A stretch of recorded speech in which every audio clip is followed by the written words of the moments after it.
ఈ మధ్య street food తినడం కంప్లీట్‌గా మానేశాను. కానీ ఇలా స్ట్రీట్ వెండర్స్ దగ్గర వస్తువులు కొనడం స్టార్ట్ చేశాననమాట.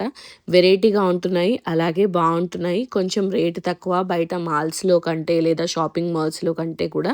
అందుకని చెప్పి ఇట్లా తీసుకుంటున్నాను.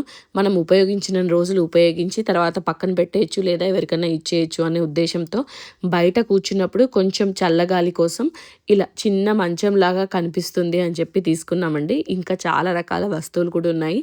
దీని ప్రైస్ అయితే వాళ్ళు 3000 పైన చెప్పారు. కానీ నేను కొంచెం బార్గెయిన్ చేశాను. 3000 పెట్టడానికి అంత వర్త్ కాదు అనిపించి అట్లా బార్గెయిన్ చేసి 2000కైతే తీసుకున్నాననమాట. మా వారు అన్ని రకాలుగా చూసి ఓకే పిల్లలు కూర్చోడానికి బాగానే ఉంటుంది అని చెప్పి తీసుకున్నారు. ఇంటికి తీసుకొచ్చిన తర్వాత పిల్లలైతే విపరీతంగా ఆడుతున్నారు, పడుకుంటున్నారు, ఎగురుతున్నారు, అన్ని రకాలుగా దాన్ని వాడేస్తున్నారు. ప్రస్తుతానికైతే బాగానే ఉంది. తర్వాత ఎలా ఉంటుందో చూడాలి. దీనైతే నేను హైదరాబాద్లో రాజేంద్ర నగర్లో తీసుకున్నానండి. మీకు ఇది ఎలా అనిపించింది అనేది కామెంట్ చేసి చెప్పండి. వీడియో నచ్చితే లైక్ చేసి సబ్స్క్రైబ్ చేసుకోండి.